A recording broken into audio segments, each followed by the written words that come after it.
Hi, my dear friends. This is Vasilina Orlova with you again. And I promised last time that I will be giving you an update on AI in therapy, on the use of AI in therapy.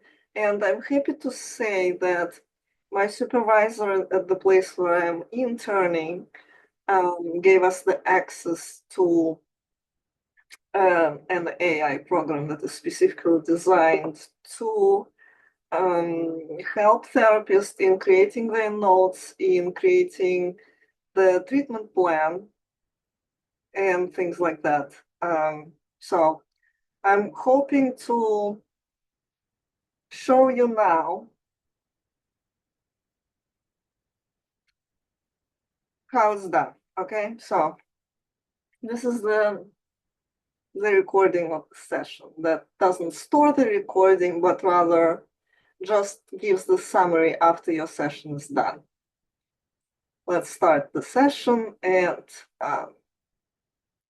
I'm my own patient now. Let me voice some concerns that I have, right?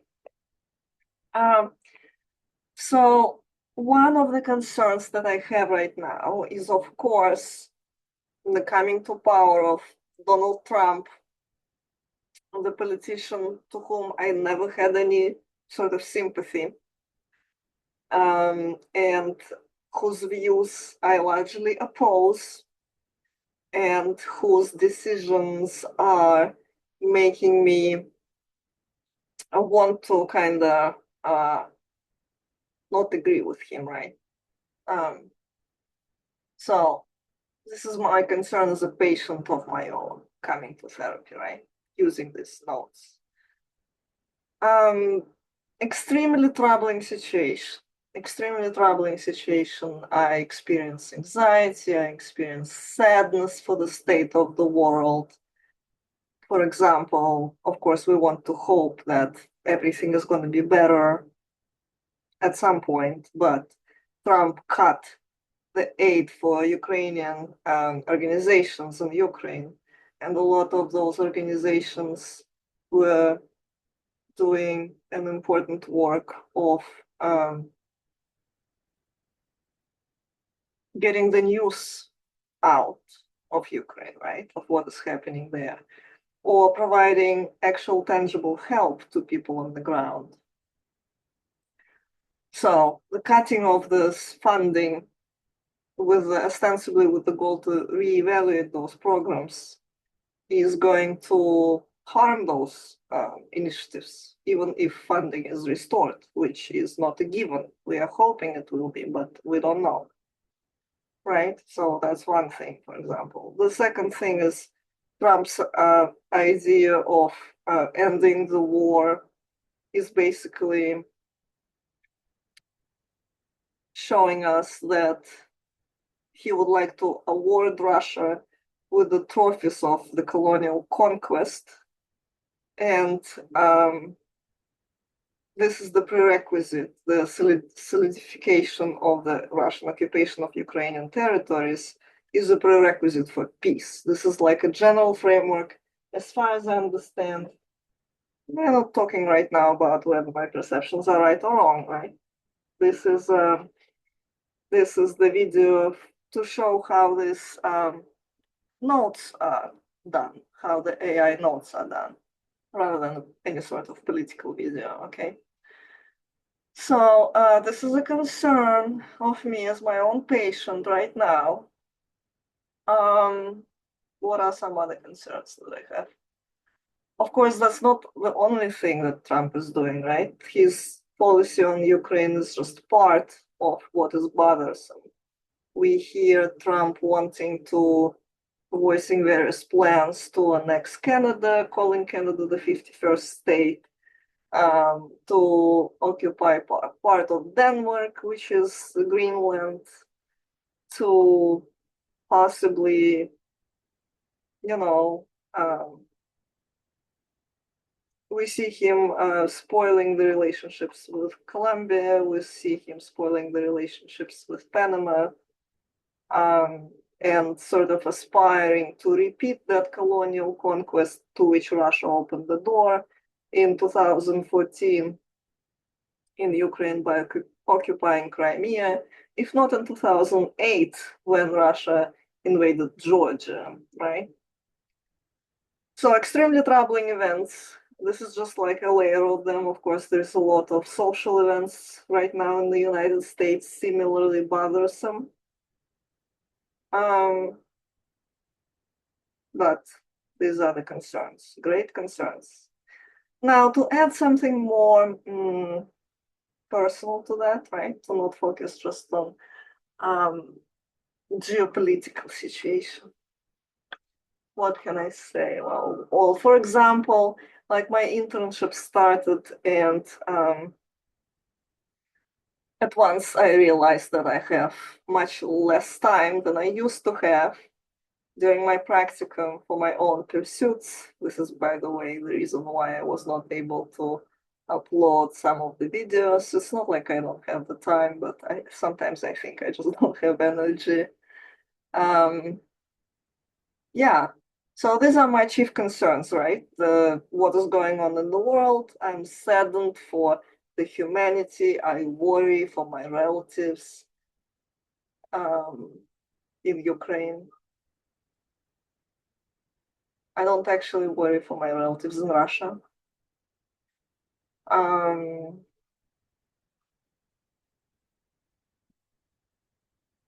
But of course, I cannot see them either. So that's the situation that I'm far removed from them. The family connections are sort of breaking. We are not on the same side politically at all times. And the other thing is, for example, being overwhelmed with internship, right? So that's my chief complaints. And here is what I am telling my therapist. Okay, so now we will end the session. So now I'm clicking a certain button here to get the complaint of the therapeutic session. And now I'm going to share my screen again. So chief complaint, the client, and I'm the client, right? The client's primary concern revolves around anxiety and sadness. Fair enough, due to political issues and the consequential impact on both their personal and professional lives. Okay. Now, I don't think the AI understand my accent. There's a little bit of like mess up, but it generally is pretty good in transcribing stuff. Okay. So complaining about cutting the funding, the problems discussed are the client expressed considerable distress regarding the recent political developments, including Donald Trump.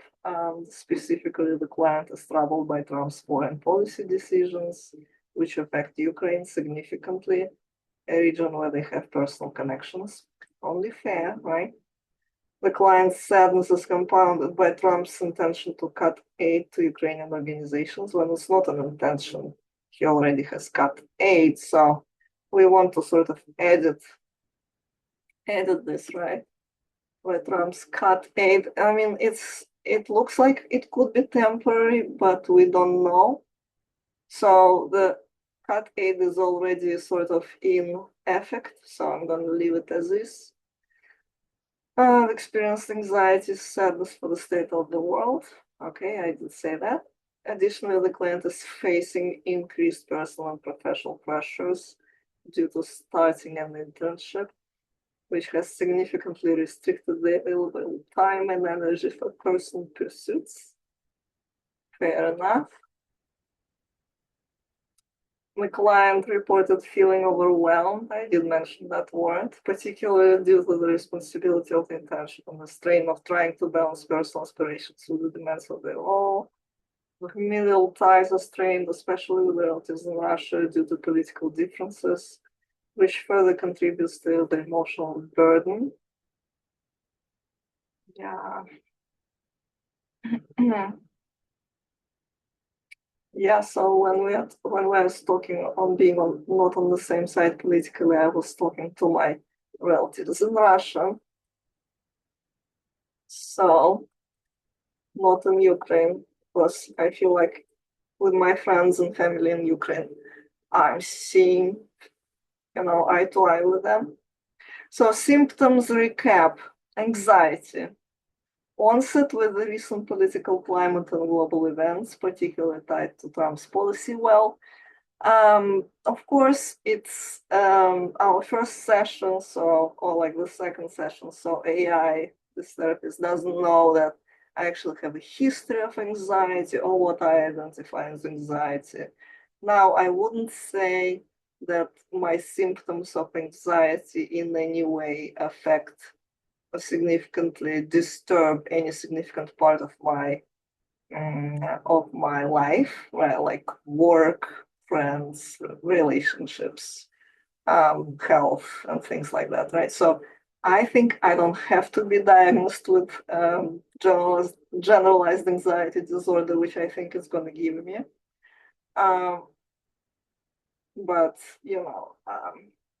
the fact that anxiety was mentioned and it's there, it's we can agree with that, right? So the client mentioned feeling extremely troubled by these events and described significant worry for their relatives in Ukraine. Sadness, long-standing sadness, exacerbated by the current global political situation and the impact on personal relationships. The client, so it already like ascribes the impact on personal relationships and professional obligations. And I just said to you that they're probably not affected. The client feels saddened for humanity and experiences a profound sense of loss due to familial disconnection. That is true. I do experience a profound sense of loss. Overwhelm, fatigue. The client feels overwhelmed by the demands of the new internship, leading to decreased energy for personal pursuits. Now, when you see that in writing, it sounds very daunting. Like, actually, I do have personal pursuits still. For example, I edited my novel recently, right? I'm advancing on all my manuscripts. I was just kind of prioritizing them as opposed to perhaps some other things, right? Yeah, so I wouldn't call it fatigue. Maybe I will call it being overwhelmed at times, episodic overwhelm, I don't know. So it suggests the interventions, right? And moreover, it even says that we employed those interventions, which I don't know. I didn't go that far into saying anything that would be reframing some of these beliefs. I was kind of providing myself with the space to talk about them, but nevertheless, AI does detect cognitive behavioral strategies that were employed to address the client's anxiety and sadness, encouraging the client to reframe their thoughts about the political situation and its impact on their life. Well, how could we reframe those thoughts? How do we encourage clients to reframe those thoughts? If a client was sharing to me my considerations that I was providing right now, I would not be kind of sort of reframing that for them and try to say that um, every time had this kind of problems, or like we need to think what it is that makes this objectively existing events impact your personal life, right? I would not be reframing that necessarily.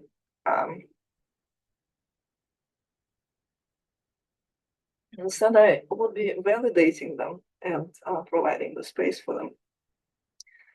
Emotional explorations focused on the client's feelings of loss and detachment from relatives in Ukraine and Russia. I feel like this is just such a constant theme of my life. I'm going to be posting a chapter from my novel regarding this on Medium. So the importance of self-care and managing stress through time management strategies was emphasized given the client's busy internship schedule. Now, that was not emphasized. This is the AI making stuff up. If you choose to put it into this file under your name as a client, you would not be truthful, right? You heard this conversation. There was nothing that would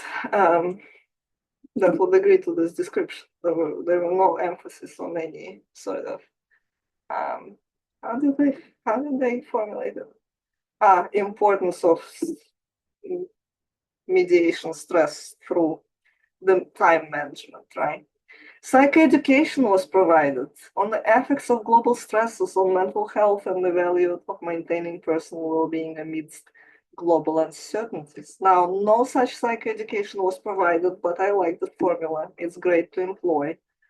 The client was receptive to these interventions, but expressed ongoing worry about the uncontrollable nature of external events. Well, for this to remain true, we need to kind of edit it, right? So the client appeared alert and engaged, communicated through the session, described feeling anxious, saddened, cognition, judgment.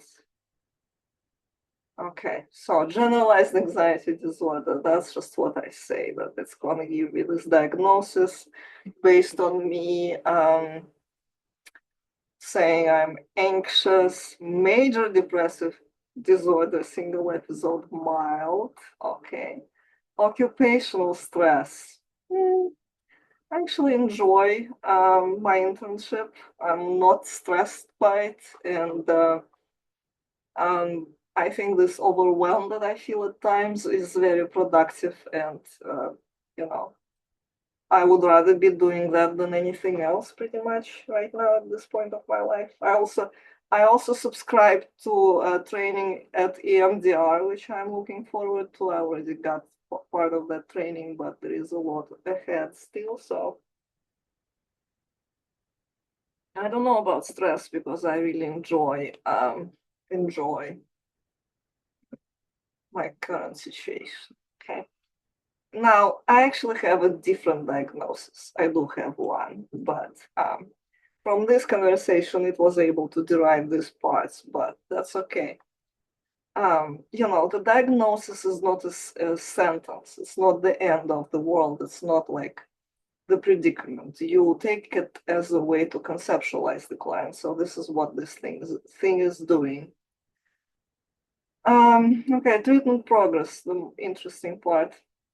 The client has recognized the impact of global events on their mental health and is beginning to employ coping strategies discussed in therapy. Well, apparently we discussed some strategies. However, the intensity of external stresses poses ongoing challenges. The client's engagement remains high, and they expressed a desire to manage their emotional responses more effectively. Well, ideally, I would not feel any, emotions such as sadness. Or maybe ideally, I will actually feel some sadness because you can't observe this kind of events that are unfolding and just sort of not being sad about them, right? So there is a plan, encourage consistent self-care practices and stress managing techniques, foster supportive relationships, always a great idea, monitor symptoms, reframe anxiety inducing thoughts. Okay. Yeah, so this is what it provides. This is what it provides. It's, as you see, it's quite a bit of information. You would probably say that that is largely reasonable. Maybe if I was writing my notes, I would be highlighting some different things. However, I also know that as a note writer, I might be focusing more on the events that you told me than the symptoms, right? I mean, I would note symptoms as well, but they might be falling on the background, whereas here they are forefront. And so I like the depersonalized way in which the AI is writing those notes. I think it's a great actually balance between what was disclosed and what we ultimately want to take note of. So I would say that I am learning from this thing on how to write those notes to a degree. Now, it also has a transcript. I don't know if I can get to it. Yeah, beautiful transcript. It will contain a lot of mistakes because, as I said, it's not very good with my accent. I myself am actually not very good with my accent. Not always understanding my own recordings and stuff. Yeah, so it's an interesting transcript, right? I'm my own patient now. Let me voice some concerns that I have, right? So one of the concerns that I have right now is, of course, the coming of Father to Power of Ultra. Yeah, that's fascinating. That's great. I mean, if I had this kind of tool when I was doing my interviews as a anthropologist, you know, I'll probably collect even more data than I collected now. Of course, I collected enough data as it is, but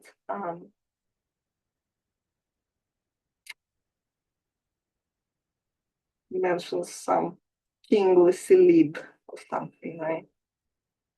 Um, this is a concern. Yeah. So that's not a particularly bad transcript. I mean, it could be better, but that is really, really cool. Wouldn't you agree?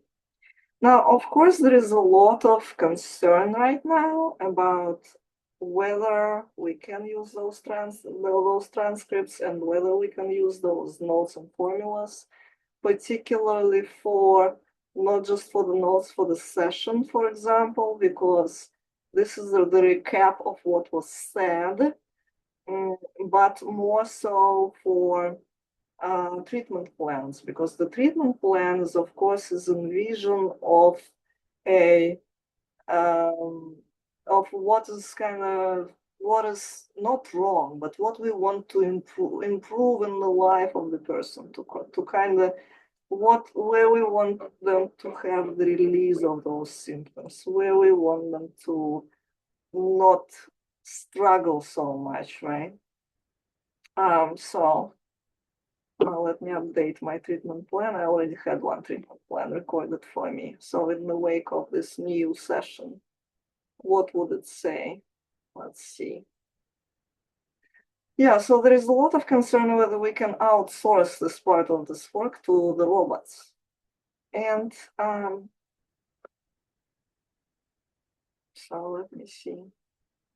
Oh, it actually kind of sticks to the previous treatment plan that we already had, but it adds new diagnosis. So if after each therapy session is going to be adding new and new diagnosis and new objectives and interventions, it's going to be difficult. But let me share my screen again and show you what kind of treatment plan it suggests. Yeah, so problem 4. Okay, so long list of problems, an endless list of problems. There are no people who are healthy. There are only people who are understudied or like under evaluated. Okay, so problem 4: global political anxiety and sadness, major depressive episode disorder, single episode, mild. Okay, behavioral definition: sadness and anxiety related to global political events impacting personal and professional life. Goal: reduce anxiety and sadness related to global political events within 3 months. Oh, objective 1 or A11. Oh my goodness, it has like quite a bunch of objectives. The client will practice mindfulness exercises for at least 10 minutes daily to manage anxiety and sadness, reporting a decrease in symptoms by 30% within 6 weeks.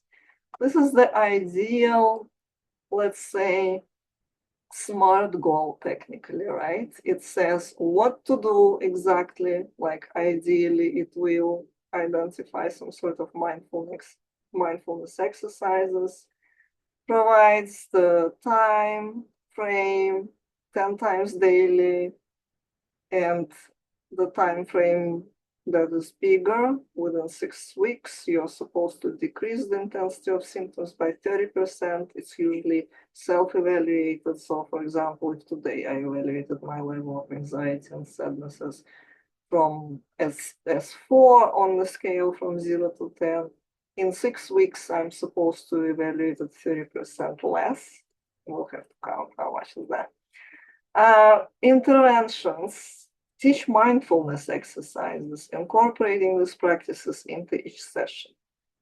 Encourage the client to maintain a journal documenting their feelings. Okay, I didn't I clearly missed another writing project in my life. Yeah, thank you, AI. The client will engage in a supportive conversation with a trusted friend or family member, and blah, blah, blah, and so on.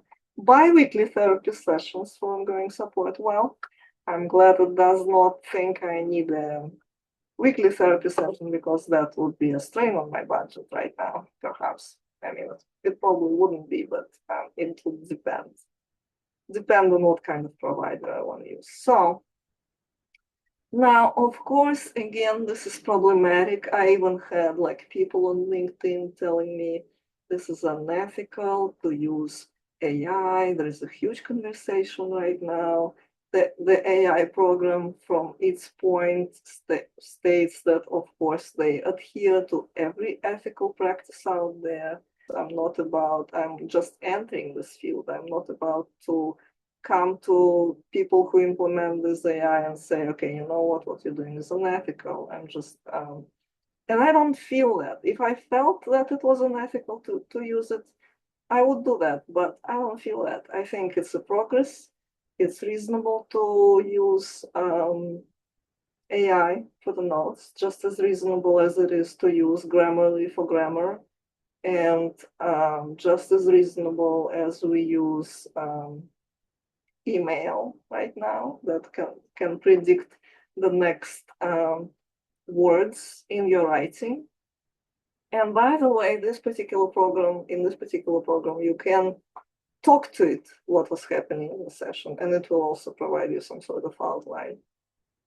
Now, you can also type it all by yourself, and there will be differences, right? So my notes will not quite look like that. First, they will be a bit less detailed, because as much of a writer I am, it's not always easy to write 3 paragraphs, and it's not always necessary. As I said, there will be different types of highlights, possibly. Again, I'm the type of person that would pay more attention to the objectively happening events rather than symptoms, which, again, I'm not sure it's a good thing, because maybe we don't want the subjective events happening in life in the notes, right? Potentially accessible to other mental health professionals. So yeah, that's an open question. That's an ongoing conversation. I like this program. It does hallucinate some stuff. You don't have to agree with that on what it says. The treatment plan is supposed to be discussed with the person. It's usually what the client wants to work on. Like, if they want to integrate their trauma is one thing. If they want to work on the symptoms of anxiety, it's another thing. The diagnosis is also discussed with the client, usually, if they want to discuss it in particular. So yeah, this is where we are right now regarding those notes. I don't know if you found it helpful or interesting at all, but I enjoyed recording this video and seeing you virtually. Okay, I'm hoping you have a great rest of your day, and I'm looking forward to seeing you again.